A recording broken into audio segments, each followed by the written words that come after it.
कब और कहाँ बनती है? जब इम्पल्स डिकोडेड होके फ्रंट ब्रेन में आता है तब वहाँ पे इंटेंसिटी मोलिकुलर स्टेट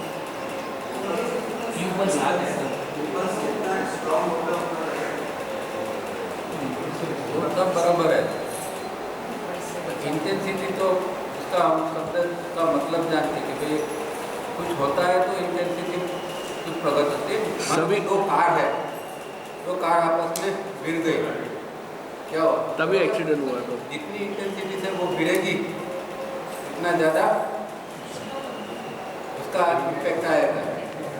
तो यहाँ क्या किसको हिट करता है और इंटेंसिटी बनती है, अंदर क्या होता है? एक दूसरे सेंटर के साथ इमोशंस छोटा जाओ अपना आप, कम से कम जाओ अपना आप।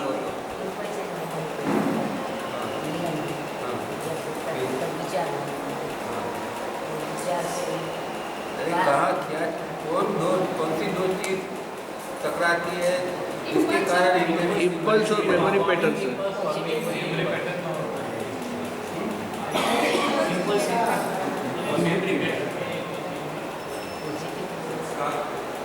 जब इनकमिंग इम्पल्स और मेमोरी पैटर्न दोनों मिलके आगे आते हैं तो वो तो कोडेड फॉर्म में आए। तो डिकोड कैसे होगा? वहाँ कोई भी सेंटर पर हिट करेगा, वो इंटेलेक्चुअल सेंटर पर हिट करेगा, इमोशनल सेंटर पर हिट करेगा, और जितनी तीव्रता से हिट करेगा इतनी इंटेंसिटी में 2000, 3000, 5000 जो भी हो, समझे? तो इंटेंसिटी कहाँ से किस तरह बनती है ये समझना चाहिए ना। इंटेंसिटी शब्द जो है वो कहाँ से आया? ये हीट होती है, इतनी जोर से हीट होती है, और कौन से सेंटर पर हीट होती है उस सेंटर की वो इंटेंसिटी बन जाती है। कोडेड डिकोड होता है तब इंटेंसिटी बनती है, कौन से सेंटर पर हीट हुआ उसके मुताबिक वो बनेगी। और कितनी, अब मानो कि इम्पल्स ऐसा गुस्से वाला आ गया एकदम, और इसमें इंटेंसिटी ज़्यादा है, तो वो जब इमोशनल सेंटर पर हिट होगा तो बहुत जोर से होगा, क्योंकि ऑलरेडी वो पैटर्न लेके आ रहा है। तो वहाँ जो ये इंटेंसिटी बनेगी वो बहुत ऊंची बनेगी। इस तरह ये बहुत बेसिक बात है, ये किताब में डायरेक्ट नहीं लिखा है, ये आपको समझना पड़ता है ये सब। हाँ, डायरेक्ट नहीं लिखा है, तो आपको ढूंढ के समझना पड़ता है। इस तरह इंटेंसिटी बनती है।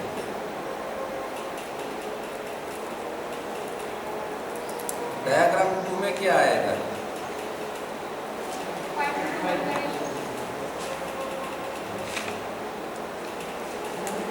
सबसे पहले बात थोड़ी समझ लेते हैं।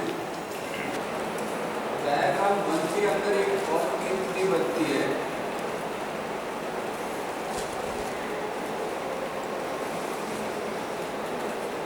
और क्या बात क्या है? प्राण हमारा सेंट्रल बॉडी में कहाँ से जाता है? प्राण से बात किया था, मूलाधार, ये है मूलाधार, तो ये स्पाइन है। स्पाइन के निचले हिस्से में ये हमारी हिप की हड्डी है ना, तो निचले हिस्सा एकदम बॉटम, वहाँ ये मूलाधार चक्र है। और इसके साथ में दूसरा एक चक्र है जो आगे की ओर है, ये फ्रंट साइड है, ये बैक साइड है। तो आगे की ओर एक दूसरा चक्र है, उसको क्या कहते हैं? स्वादिष्ठान। क्या होता है कि एक बच्चा जन्म लेता है तो क्या क्या क्या किसकी शुरुआत होती है? बच्चा माँ के पेट से एकदम बाहर निकला ऑन द स्पॉट, क्या पहली चीज क्या होगी? रोने की वो रोता है, रोता क्यों है? यहाँ कौन सी एनर्जी अंदर आती है? लाइफ एनर्जी, प्राण एनर्जी। सात एनर्जी कौन सी है? हमने क्या पेपर में पढ़ा? हाँ, लाइफ लाइफ एंड अवेयर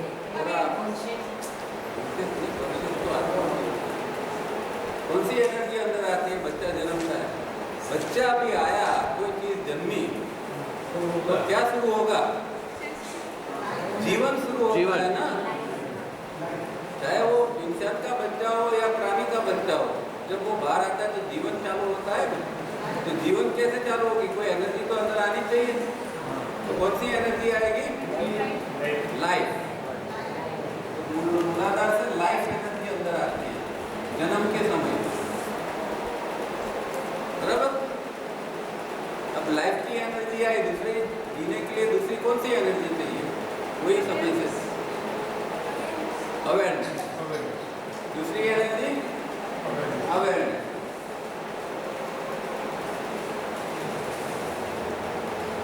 अब बच्चे का जीवन चालू होगा। वो चाहे अभी वो डिपेंडेंट है, पर धीरे धीरे जैसे आगे बढ़ता जाए, बड़ा होता जाएगा, तो उसके अंदर ये लाइफ एनर्जी और अवेयरनेस की एनर्जी बढ़ती जाएगी। अवेयरनेस का मतलब क्या? अवेयरनेस की एनर्जी अंदर आई, इसका मतलब क्या? हाँ? ये हम किस एनर्जी से जीते हैं? मैं बात कर रहा हूँ, आप सुन रहे हैं, कौन सी एनर्जी है आपके अंदर? अभी कौन सी एनर्जी का? अवेयरनेस है ना। अब एक आदमी के अंदर अवेयरनेस नहीं होती है तो क्या होता है? बेहोश हो गया। तो हमारे अंदर, सबके अंदर अभी जो एनर्जी काम कर रही है, जिसको हम जागृत कहते हैं। जागृत का मतलब क्या? कौन सी एनर्जी? अवेयरनेस। तो अवेयरनेस की एनर्जी भगवान का हर समय सप्लाई चालू है। वो जन्म से लेके मरण तक ये लाइफ एनर्जी और अवेयरनेस की एनर्जी का सप्लाई चालू रहता है। तो जैसे जैसे उम्र बढ़ती है, क्या होता है? दोनों का डाउन, क्या होगा? प्रोडक्शन कम होगी, डाउन होती जाएगी। जो एनर्जी बन रही है वो कम होती है। बुढ़ापा का मतलब क्या? तो पहले जो फोर्स आता था अब कम आ रहा है। तो लाइफ का फोर्स आता था, अवेयरनेस का फोर्स आता था। आदमी की उम्र बढ़ती है तो अवेयरनेस भी कम होती है, वो ज़्यादा कुछ समझ नहीं सकता, इंद्रिया काम का कम हो जाता है, माइंड डल पड़ जाता है। क्यों? क्योंकि अभी अवेयरनेस की एनर्जी उसके अंदर कम आती है। और जवानी होती है तब ये दोनों एनर्जी जो है वो अपने आप में बढ़ती रहती है। तो ये लाइफ और अवेयरनेस की एनर्जी जो है, अब ये दोनों मिलकर एक और एनर्जी बनती है। उसका नाम क्या है? ये दोनों मिलकर कौन सी एनर्जी बनती है? जो सबसे इम्पोर्टेंट था और ये एनर्जी बताई, कॉन्शियस।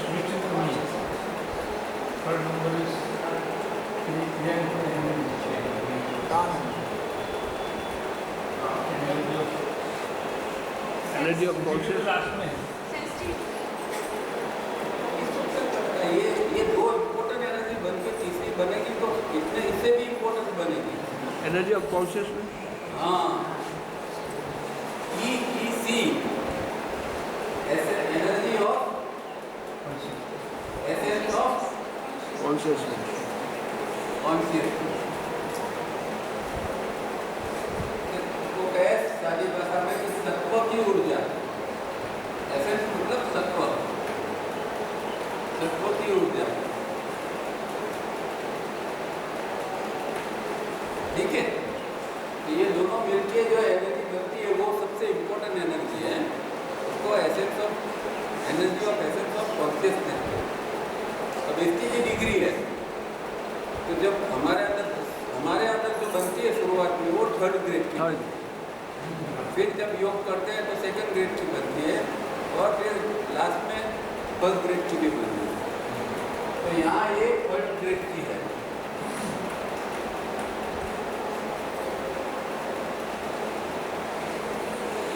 ठीक है?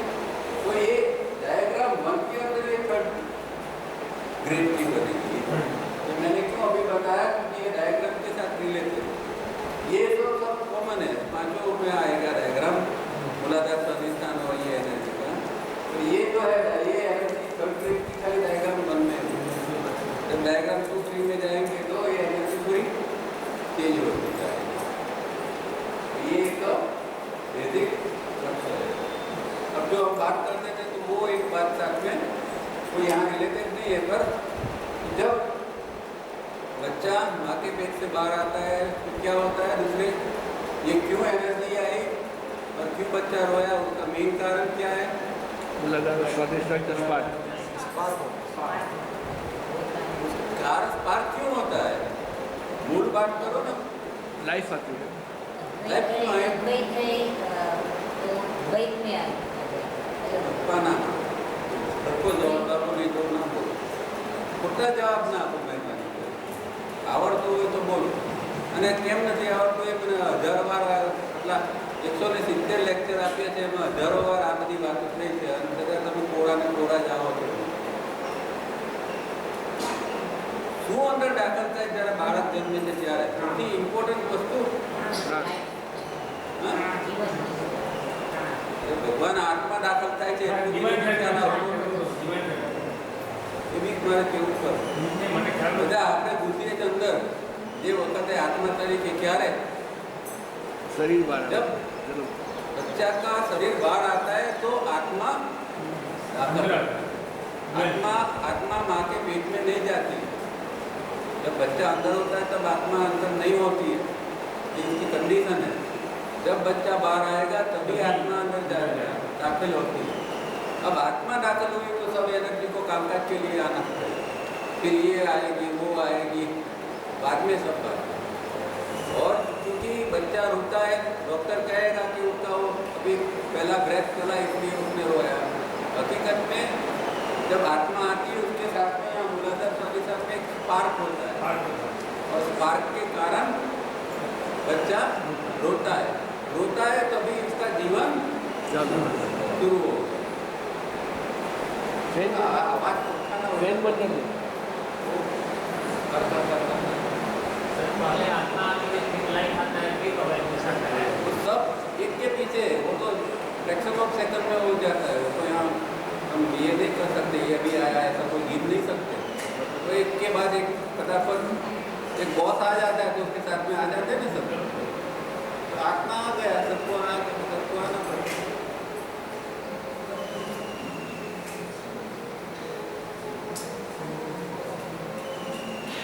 હવે ડાયાગ્રામ 2.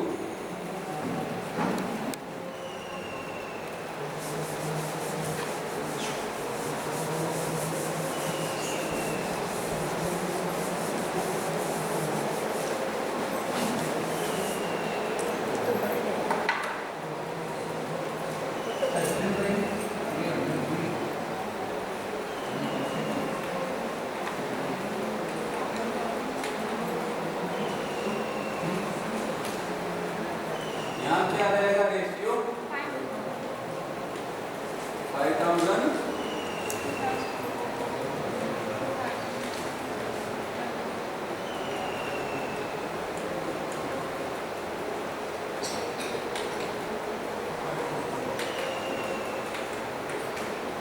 अब इसको कल हमने देखा था, ये तत्व है, ये रेजिस्टेंस करना.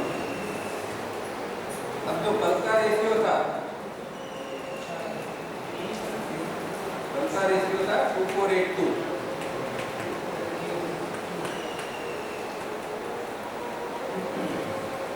अब जरा इसको टोटल करके देखते हैं. ये 8 है, एक और एक पल्ले में 8 रखा और दूसरे पल्ले में कितना हुआ? 8 और 8. अब ऊपर देखो यहाँ क्या है, ये क्या 8 क्या है? तमस, सेक्स. तमस सामान्य व्यक्ति के अंदर बहुत ज्यादा होता है. ये 8000 है. और तत्व तो कितना है? थोड़ा 2. रजस इससे ज्यादा है. और ये जो है ये जो तीनों मिला के जो है वो, मतलब एक पल्ले में खाली तमस रखो और दूसरे में सत्व और रजस, और जो मूविंग का जो इंटेंसिटी बनती है, ये तीनों मिलके ये होता है। इतना मतलब कि सामान्य आदमी इतनी ग्रोसनेस से जीता है, इतनी स्थूलता से जीता है, इतना तमस से जीता है। अब उसके विचारों के अंदर भी तमस होगा, उसकी बातों में भी तमस होगा। तमस का सादा अर्थ है अहंकार। हमारा जीवन अहंकार में चल रहा है, हम जीते हैं, सब कुछ करते हैं, खाते पीते धंधा करते हैं, पैसा भी कमा लेते हैं, पर जैसे अहंकार के अंदर।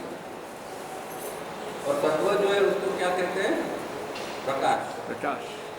जब सत्व अंदर से बाहर निकलता है तो आदमी प्रकाश के साथ जीता है। उसको जैसे अंदर से एक लाइट निकली और लाइट उसको बताएगी कि अभी क्या करना है, सही बात क्या है, सत्य क्या है, तुझे क्या करना चाहिए, ये धंधा करना चाहिए कि नहीं करना चाहिए, वो कौन बताएगा? अगर अंदर से वो लाइट आएगी तो बताएगी। तो उसके लिए हमें योग करके सत्व को बढ़ाना पड़ेगा। अब जैसे योग थोड़ा शुरू किया और अच्छी तरह साधना होती है तो क्या होगा? ये चेंज हो गया।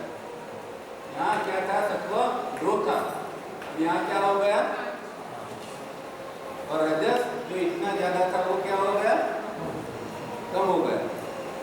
तमस तो बहुत था, तमस भी एकदम कम हो गया। अब यहाँ जरा इसका बैलेंस लेते हैं तो क्या होता है? एक और सत्व है और दूसरी ओर तीन हो मिलकर उसका मतलब क्या होगा? 5। और यहाँ योग का मतलब बैलेंस है, बैलेंस ऑफ लाइफ। तो ये बैलेंस में यहाँ भी बैलेंस है, पर ये उल्टा बैलेंस है, गलत बैलेंस है। यहाँ बैलेंस तो है पर इसमें तमस ज़्यादा है, वो वाला बैलेंस है, तो यहाँ तो गड़बड़ी है। यहाँ बैलेंस है, इसमें सत्व ज़्यादा आ गया और रजस जो है उसको कम ही होना है, तो वो कम हो गया। तमस को भी और कम होना है, तो वो भी कम हो गया। तो ये स्थिति जो है वो इंसान की अच्छी है। तो ऐसा नहीं कि कोई योग कर रहा है, पर ये स्टेट ऑफ माइंड है। कोई भी दुनिया की कोई भी व्यक्ति होगी कि जो इस तरह जीती होगी कि जिसके अंदर सत्व ज़्यादा है और रजस तमस कम है, चाहे वो योग करती हो ना करती हो, तो ये स्थिति जो है वो अच्छी स्थिति है, आदर्श स्थिति है। तो हमें योग में क्या करना है? यहाँ से यहाँ जाना, डायग्राम 1 से डायग्राम 2।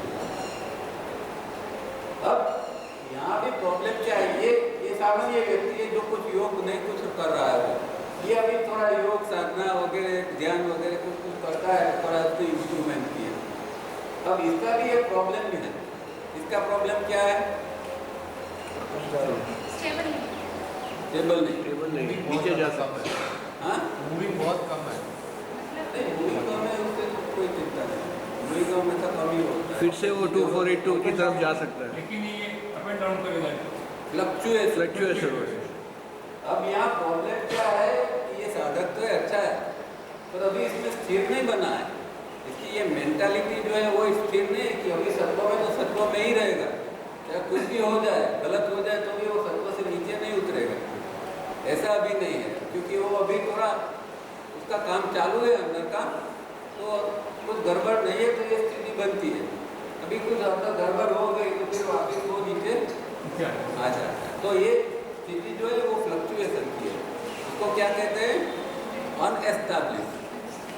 मतलब कि अभी इसमें स्थिर नहीं हुआ है, इसमें उसका बैलेंस परमानेंट बैलेंस नहीं है। ये बैलेंस जो है परमानेंट बैलेंस होना चाहिए कि चाहे कुछ भी हो, ये बैलेंस से आदमी नीचे नहीं होता। जैसे गीता में क्या कहते हैं इसको? कौन सा शब्द है ऐसी व्यक्ति के लिए? चित्त प्रज्ञा। ये स्थिति इसकी प्रज्ञा की स्थिति है, वो एकदम स्थिर हो गए, वो भी नीचे नहीं आए। तो ये स्थिति जो है वो मेंटेन होनी चाहिए। अब कोई साधना तो अच्छी कर लेता है, पर कोई डिस्टर्बेंस आता है तो जरा गड़बड़ हो जाती है, वो भी गुस्सा में आ जाता है, वो भी कुछ बोल देता है, तो समझने का कि अभी वो एस्टेब्लिश में नहीं है। तो ये सेकंड स्टेज है।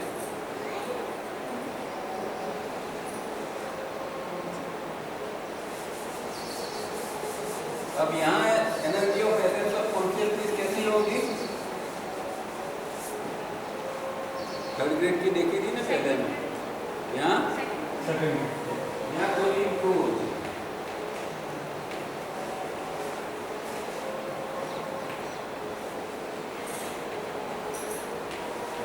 अच्छा, दूसरी बात,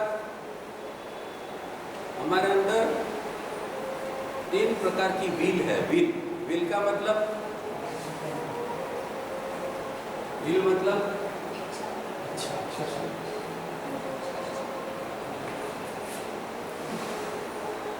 विल मतलब इच्छा की, इच्छा शक्ति। इच्छा की जरूरत है या इच्छा शक्ति की जरूरत है? इच्छा इच्छा इच्छा की। इच्छा तो डिस्कस में करते हैं तो मुझे ये चाहिए वो चाहिए, तो इच्छा ही कर रहा हो ना। इच्छा की जरूरत है कि इच्छा शक्ति की? इच्छा शक्ति। तो इच्छा शक्ति कुछ भी करना है तो इच्छा शक्ति तो होनी चाहिए। चलो भाई यहाँ जाना है, शिविर में जाना है, तो अंदर इच्छा शक्ति हुई तो आए ना। तो इच्छा शक्ति 3 प्रकार की है। एक जो है वो पहली कौन सी है? हाँ, रिवील इच्छा शक्ति नहीं, वो तो एक अलग बात है। अलग भगवान ने दी हुई गिफ्ट है। वो सकल शक्ति नहीं है, वो अलग चीज है। यहाँ 3 प्रकार की है हमारे कामकाज के लिए, जीवन के लिए। वो कौन सी? न्यूट्रल विल है। हाँ बोलो। एक न्यूट्रल विल,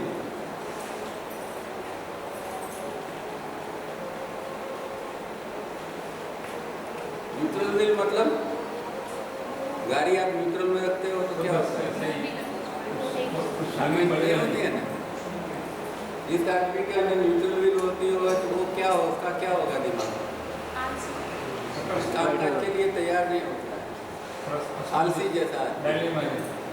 हाँ, डायलेमा होता है, प्रमाद होता है, कुछ कामकाज करने की इच्छा नहीं होती है। अगर बहुत जरूरी है तो करता है, वो भी करने के लिए करता है। तो हम में से बहुत सारे लोग ऐसे होते हैं, आजू बाजू देखेंगे तो बहुत सारे लोग मिल जाएंगे कि जो लोग न्यूट्रल विल से जीते हैं। ये जरूरी है तो चलो कर लो, बाकी नहीं। ऐसा कमाना कितना जरूरी है, कमा लो बस, बाकी छोड़ दो। तो ये न्यूट्रल विल में बहुत सारे लोग आते हैं। फिर दूसरी विल,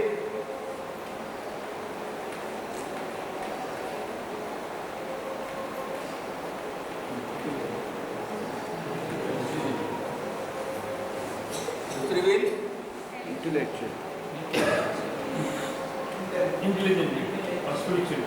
इंटेलेक्चुअल। इसका मतलब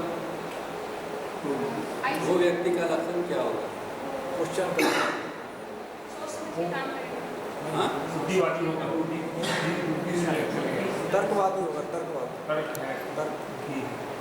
वो आदमी पूरा समझता है कि क्या करना चाहिए, और वो समझता है इसलिए वो प्रयत्न भी करता है।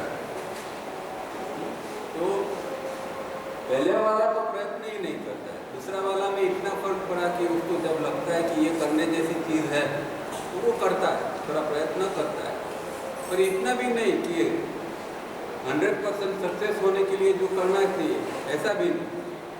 तो ये सेकंड कैटेगरी है, जिसमें भी बहुत सारे लोग आते हैं जो लोग उत्साही है जीवन में, कामकाज करते हैं, जो साधना करते हैं। हम लोग में से बहुत सारे लोग ये साधना के लिए ये इसके अंदर, जिन लोगों ने साधना चालू कर दी है रोज करते हैं, रेगुलर प्रैक्टिस करते हैं। रेगुलर प्रैक्टिस के लिए ये जरूरी है इंटेलेक्चुअल विल। और ऐसी व्यक्ति होगी कि जो 100% देगी, वो कौन सी विल से? Spiritual will. वो स्पिरिचुअल विल।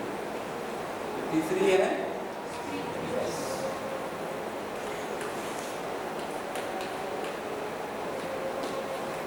ठीक है। अब ये मैंने क्यों यहाँ बताई, डायग्राम 1 में क्या कौन सी मिल जाएगी? हाँ, सीधी सी बात है। डायग्राम 1 में 2482 वाले जो लोग हैं उसके अंदर न्यूट्रल भी नहीं जाएगी, वो कुछ करने के लिए तैयार नहीं होते हैं। अब डायग्राम 2 आएगा तो क्या होगा? वो इंटेलेक्चुअल के अंदर थोड़ा थोड़ा वो भी का उपयोग करेगा।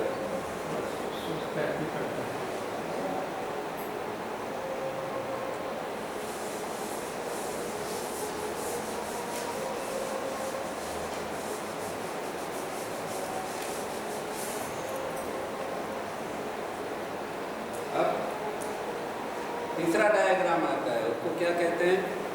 डायग्राम 3, मतलब Establish cycle 3A। 3 है। डायग्राम 3 में A, B, C 3 है।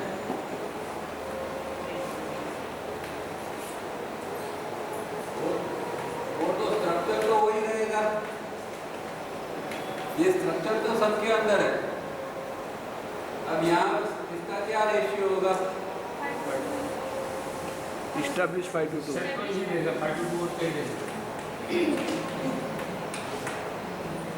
तो 2 में और 3A में फर्क क्या पड़ा?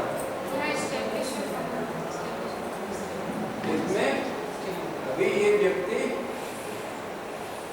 का ये जो है, ये जो स्ट्रक्चर है वो ऐसा बन जाएगा कि नीचे नहीं उतरेगा, चाहे दुनिया में कुछ भी गड़बड़ हो जाए, कोई भी तूफान आ जाए जीवन के अंदर, कोई मर गया, धंधे में नुकसान हुआ, ये हुआ, वो हुआ, कुछ भी होगा, ये आदमी को कुछ असर नहीं करेगा। ये उसको एस्टैब्लिश करते हैं।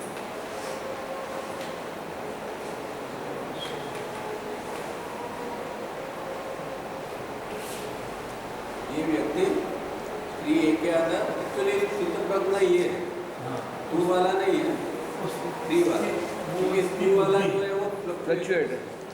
जब पकड़ना है और एक स्थिर पकड़ना है, स्थिर और स्थिर 2 पोजीशन निकालने सही है। स्थिर है वो अगली बार और ये स्थिर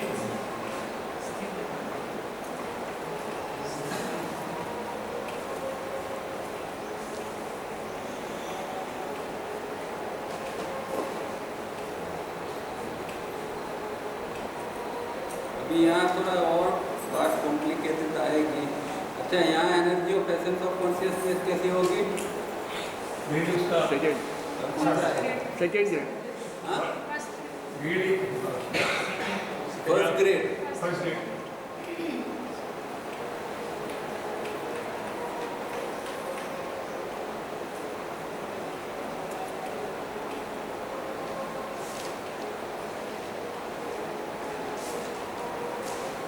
अब पहले डायग्राम में हमने क्या देखा था कि जो हम खाना खाते हैं उससे कौन सी चीज एनर्जी बनती है? फिजिकल, कल देखा ना हमने डायग्राम 1 के अंदर कौन सी क्रूड एनर्जी बनती है? फिजिकल है। हाँ, बची 3 कौन से प्रकार की? हाँ, कैलोरी।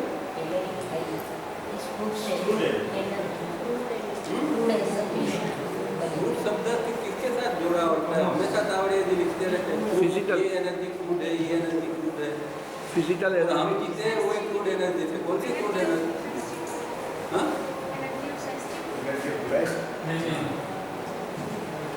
खाना खाते हैं तो कौन क्या है शरीर में क्या बनता है? खून बनता है और फिर खून बनता है, फिर नहीं लेते हैं और कुछ उसमें दिमाग में और क्या बनता है? इमोशन बनते हैं कि नहीं? हाँ इमोशन से आप जीते हैं कि नहीं? फिर आगे जाके सेक्स एनर्जी बनती है कि नहीं? तो क्यों रोज रोज में बताना पड़ता है? इतना तो सिविल चलती है, कम से कम इतने दिन तो ये याद रखो। और ये तो सब बेसिक बात है कि जो खाना खाते हैं उससे क्रूड एनर्जी बनती है। कल बताया था रिफाइंड, 2 शब्द है, एक रिफाइंड है, एक क्रूड है। तो ये एनर्जी सब क्रूड है। हम जो इमोशन से, हमारे इमोशंस बहुत लो लेवल के हैं, वो क्योंकि क्रूड है। तो जो खाना खाते हैं उससे फिजिकल एनर्जी बनती है, उससे इमोशनल एनर्जी बनती है और सेक्स एनर्जी बनती है। अब वो डायग्राम 1 वाले के अंदर एकदम क्रूड होती है। मतलब एक सामान्य आदमी का इमोशन देखते हो ना, जरा उसको टच करके देखना कैसा रिएक्ट करेगा।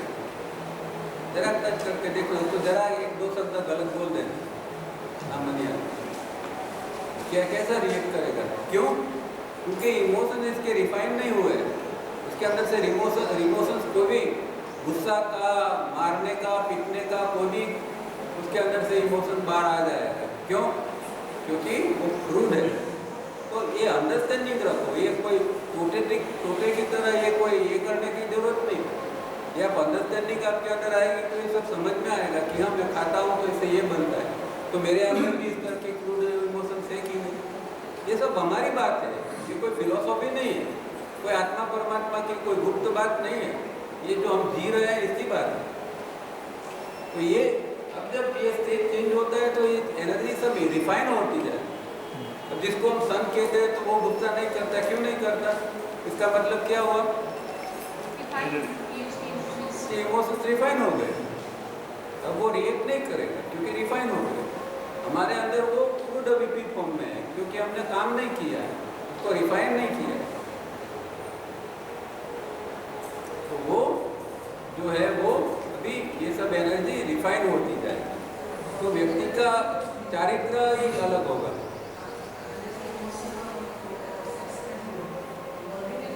वही स्थिति बनी।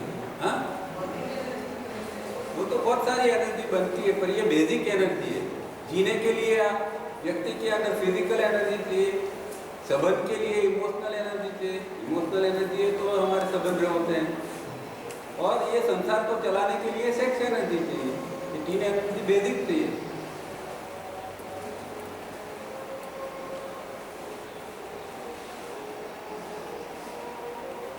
अब उसका ये 3A का सबसे अच्छा और बड़ा लक्षण ये कि उसके अंदर नेगेटिव इमोशन बंद हो जाए। उसको आप कितना भी परेशान करो वो नेगेटिव नहीं बनेगा, ये उसकी एक विशिष्टता है। और ये तो बहुत कम लोगों में, मतलब लाखों करोड़ों लोगों में एक आध कोई ये 3A वाला मिलेगा, करोड़ों लोगों में। क्योंकि ऐसा बनना बहुत मुश्किल है कि आप उसको चाहे कितना भी परेशान कर लो, उसको गाली बोल दो, कुछ भी कर लो, वो नेगेटिव नहीं बनेगा। हाँ, हो सकता है उसको जब सही जवाब देना है तो वो सही जवाब देगा किसी भी रूप में, पर वो नेगेटिव नहीं बनेगा। तो ये बहुत बड़ी उपलब्धि है ये 3A की। अब इसमें थोड़ा कॉम्प्लिकेटेड भी है, थोड़ा मैं समझाता हूँ, क्योंकि वो कल जो बात आई थी विचार किस तरह बनते हैं। अब ये 3A के अंदर जो है वो विचार बनते हैं और विचार को रोक भी सकते हैं। किस तरह? वो थोड़ा जरा कॉम्प्लिकेटेड है।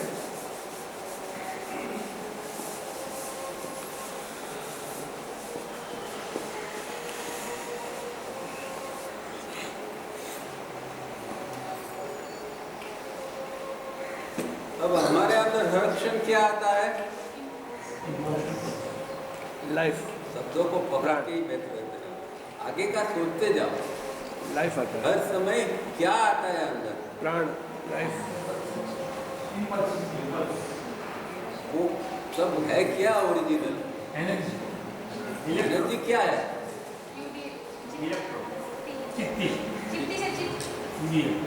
चित्ती शक्ति, universal divine mind. Universal divine mind को कहते हैं चित्ती। चित्ती क्या है? ये संसार की उत्पत्ति किसने की?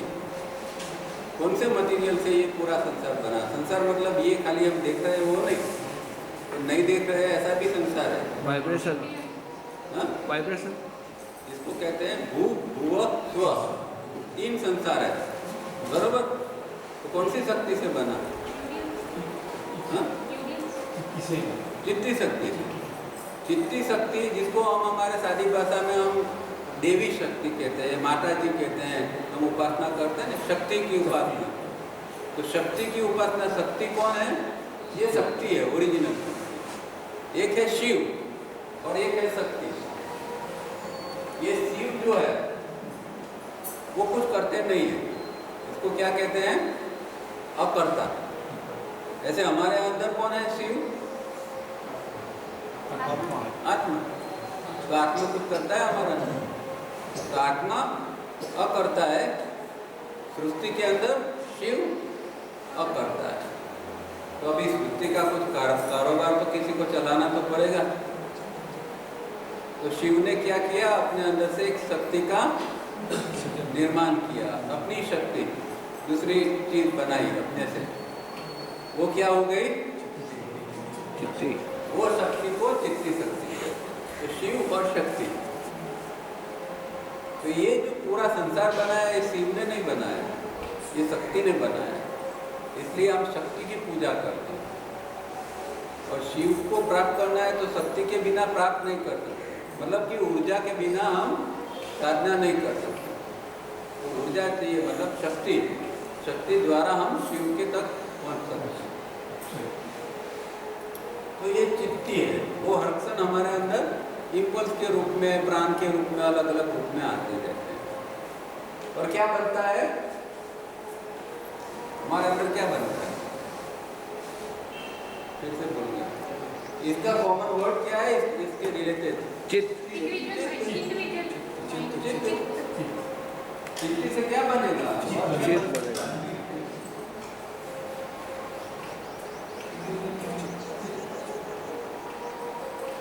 ये क्या है? यूनिवर्सल माइंड है, मतलब कि वैश्विक मन। ये भगवान है, शिव भगवान है, और उसका मन जो है वो शक्ति है, वैश्विक मन। उसको सावरिया जी कहते हैं, सावरिया जी ने ये नाम दिया है यूनिवर्सल डिवाइन माइंड, UDM। तो यूनिवर्सल डिवाइन माइंड जो है वो वैश्विक मन। अब वैश्विक मन अंदर आता है तो क्या मन बन जाता है? इंडिविजुअल डिवाइन में। डिवाइन नहीं, हाँ, इंडिविजुअल माइंड।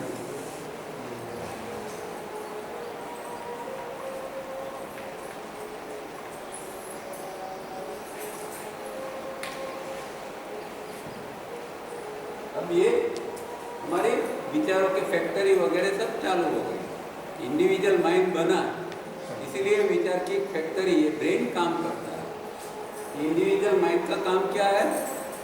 मतलब चित्ती अंदर आई, चित्त बनी, इसका काम क्या है?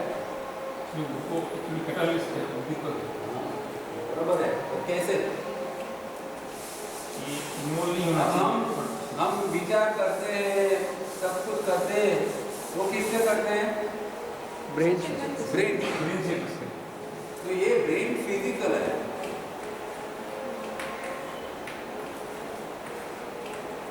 अब ये ब्रेन क्या है? इंस्ट्रूमेंट। हम कौन से इंस्ट्रूमेंट को रोज उपयोग करते हैं ऑफिस के अंदर? कंप्यूटर। ये क्या है? ब्रेन। क्योंकि ब्रेन के अंदर क्या है? मेमोरी। कंप्यूटर के अंदर क्या है? तो दोनों के अंदर मेमोरी है, ठीक है।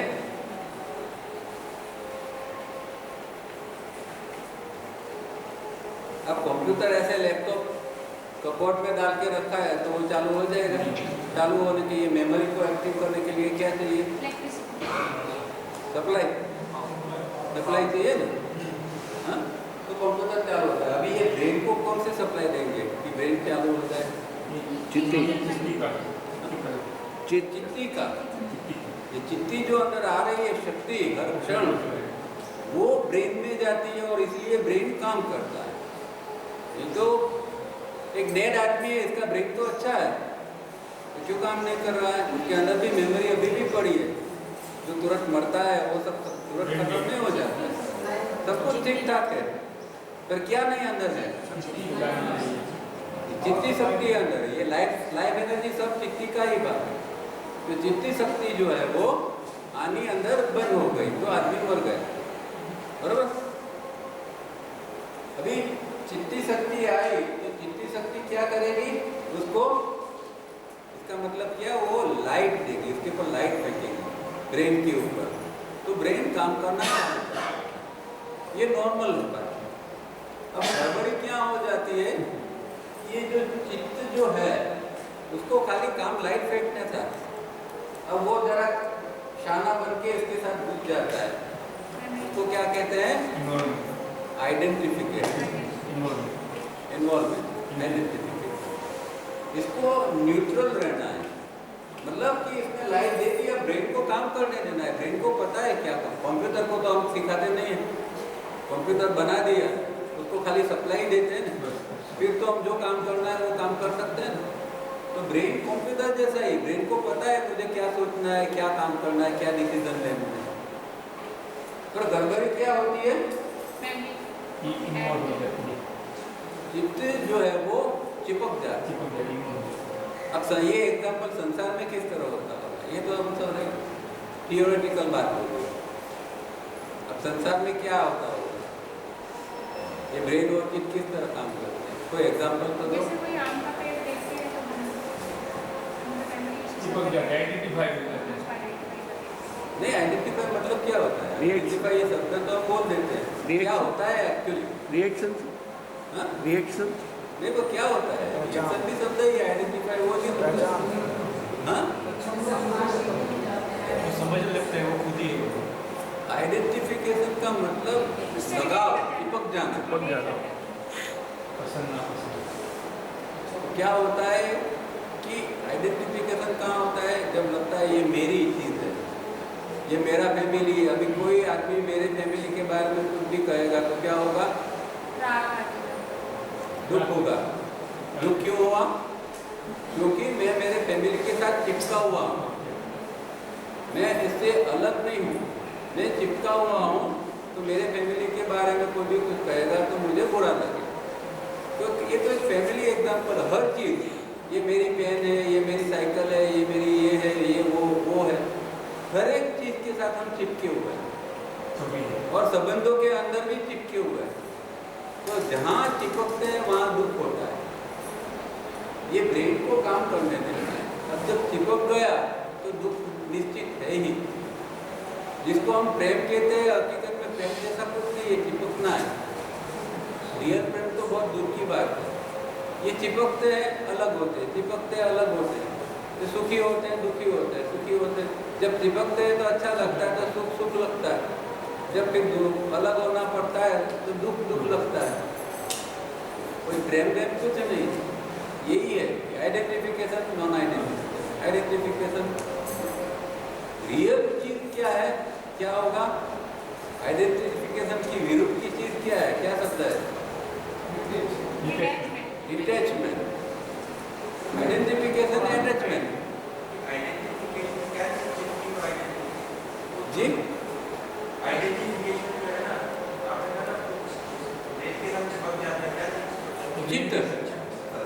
चित्त, चित्त जो आया ना, ये चित्त का काम प्रकाश देना है, उसके काम में इन्वॉल्व होना नहीं, उसको अंदर जाके सलाह देना नहीं है, ये तू ये कर वो कर। चिपकना मतलब ये हो गया कि ये चित्त जो है वो ब्रेन के काम में इंटरफियरेंस कर रहा है। तो एक आपका बच्चा है और आपका बच्चा जो है उसको आपको इंडिपेंडेंटली उसको आगे बढ़ने देना है, पर आप इसके साथ चिपक जाते हैं तो क्या करते हैं। अब आप कहोगे नहीं मेरा बच्चा तो डॉक्टर ही बनना है, मेरा बच्चा डॉक्टर बनेगा, तो क्या हुआ, इसका मतलब क्या हुआ, आप चिपक गए ना, आपका आपका आपका जो ये चीज़ है वो उसके अंदर डाल दी। अगर आप अटैच नहीं हैं तो आप क्या कहेंगे कि हाँ भाई मुझे तो उसकी परवरिश करनी है, उसको जिस तरह आगे बढ़ना है बढ़ने दो, उसके क्या शौक है, उसके क्या अंदर पड़ा है वो बढ़ने दो, मुझे इससे लेना देना नहीं है कि ये यही बने। पर जब हम माँ बाप चिपक जाते हैं तो बोलेंगे नहीं मेरे बच्चे को तो यही बनना है, क्योंकि इस चीज़ के अंदर ज़्यादा पैसा मिल रहा है। अगर वो डॉक्टर बनेगा, इंजीनियर बनेगा तो वो सुखी हो जाएगा, क्यों, क्योंकि ज़्यादा पैसा मिल रहा है। अब सुख की डेफिनेशन ही हमारी ये हो गई कि जहाँ से पैसा आता है वो सुख की जगह है, और वो बच्चा आगे जाके कितना दुखी होगा तो वो ही जानता है, क्योंकि उसको जो चाहिए था वो जिंदगी में नहीं मिला। पैसा मिल गया तो उसको जो चाहिए था वो नहीं मिला। तो ये हमारे अंदर सबसे खतरनाक चीज़ है आइडेंटिफिकेशन, और साधना यही करनी है कि हम आइडेंटिफिकेशन को कैसा तोड़ें। हम न्यूट्रल रहकर क्यों नहीं जी सकते हैं। गौरिया जी कहते थे कि मैं मेरा जीवन एक त्रस्ती की तरह जी रहा हूँ। एक त्रस्त में त्रस्ती होता है तो वो क्या करता है, खाली कारोबार ही करता है, मालिक नहीं, वो मालिक नहीं है। गौरिया जी कहते थे कि भाई मैं तो इस जीवन का एक त्रस्ती हूँ और इसके मुताबिक काम कर रहा हूँ। तो ये इसका मतलब क्या हुआ, डिटैचमेंट। कि उसको ये नहीं कि ये मेरी चीज़ है, वो लगाव नहीं है। तो चीज ब्रेन जब से पड़ता है तभी मैं का भाव आता है क्या? हाँ, फिर तो वो चालू हो जाएगा, मैं का भाव तो आएगा ना। अगर ब्रेन केवल डिसीजन ले तो मैं का भाव नहीं आता है। वो आएगा पर वो शुद्ध रूप में आएगा, आई तो है वहाँ। इसलिए महर्षि पतंजलि ने क्या कहा है, अविद्या अस्मिता राग द्वेष अभिधि में, तो अस्मिता तो बहुत लास्ट तक रहती है, जब तक मुक्ति नहीं रहती मिलती है तब तक आई रहता है। पर वो आई हमारा जैसे हम बोल रहे हैं मैं कर रहा हूँ, इस तरह का नहीं, वो शुद्ध है, उसको अस्मिता कहते हैं। एक है अहंकार, एक है अस्मिता। जो अहंकार है वो तो बिगड़ा हुआ है, मैं खाली फूटता रहता है, हकीकत में कुछ है नहीं, वो गुब्बारा ही है, कभी भी फूट सकता है, वो मैं है, वो एक रियल है, वो उसकी सत्ता है अपनी को। पर ये ब्रेन में से आते हैं वो सब ये आए आते हैं, निकले वाले आते हैं। तो ये चित्त और चित्त का कामगिरी है। तो 3A के अंदर क्या करना है कि ये जो है चित्त को न्यूट्रल रहना सीखना पड़ता है। 3A की स्थिति में वो ब्रेन की प्रोसेस के अंदर इन्वॉल्व नहीं होगा, तो वहाँ आइडेंटिफिकेशन नहीं बनती है, बहुत मुख्य स्थिति है। हम प्रिज्म करते हैं ना, तो प्रिज्म इसलिए करते हैं, एक क्षण के लिए वो अलग हो सकता है, तो डिटेचमेंट वहाँ आ जाएगा एक क्षण के लिए। जब गायब हो जाता है तब एक जब गायब हो जाता है तो वो ये चीज़ सर जो मन बुद्धि अहंकार इस तरह की ये सारी चीज चित्त के अंदर ही आती है। सब चिट्ठी से आया हुआ है, पर अलग अलग हमारे यहाँ परंपरा अलग बनी। वेदांत वाले ने ये टर्मिनोलॉजी बनाई, मन बुद्धि चित्त अहंकार। अब योग के अंदर जो है मन जैसा सेपरेट कुछ नहीं है, चित्त जो है वही मन है। पर चित्त क्या है कि चित्त कोई अंग नहीं है, अवयव नहीं है। चित्त क्या है कि फ्लोटिंग है, तो हर क्षण जो चित्ती में से आ रहा है तो हर क्षण चित्त बन रहा है। तो हमारा मन जो है वो हर क्षण का है। अब हम जो नॉर्मल भाषा में जिसको मन कहते हैं वो हकीकत में क्या है, इसको मन कहते हैं क्या है? हाँ?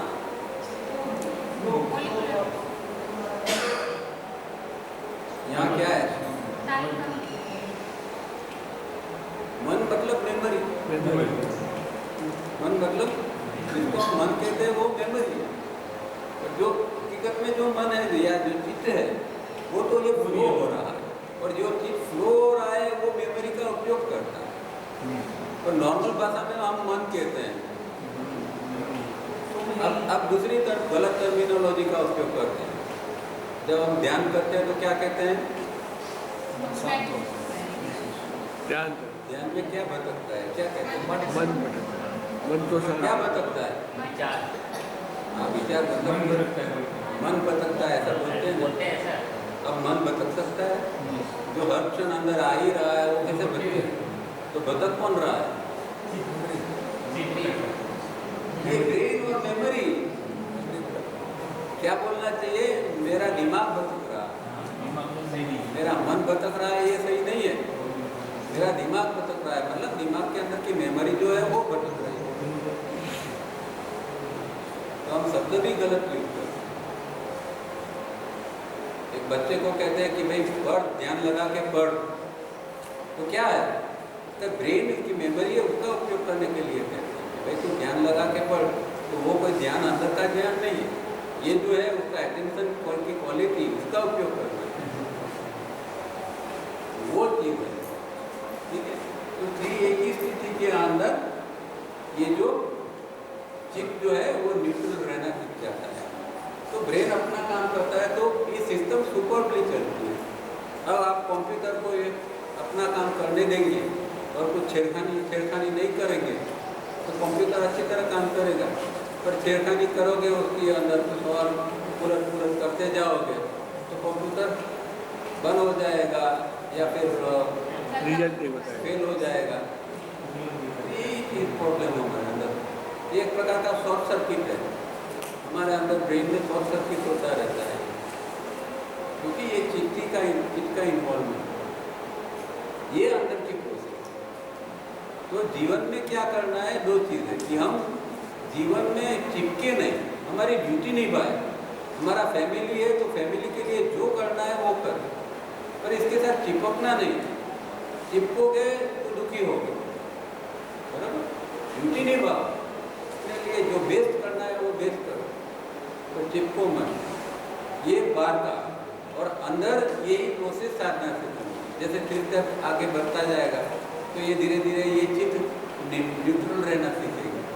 जितना तीर्थ बढ़ेगा ये चित्त जो है वो न्यूट्रल रहना सीखेगा, आइडेंटिफिकेशन उसका कम होता है। तो अंदर से भी हमें करना है और बाहर से भी, ठीक है। तो ये एक तक की स्थिति है, इसके अंदर ये मेमोरी और इनकमिंग इम्पल्स तो अभी आते रहते हैं, पर खाली इतना फर्क है कि ये इन्वॉल्व नहीं हो। 3D के अंदर कुछ और है, तो फिर बाद में बात करेंगे। इसमें किसी को नहीं समझ में आया हो तो पूछ सकते।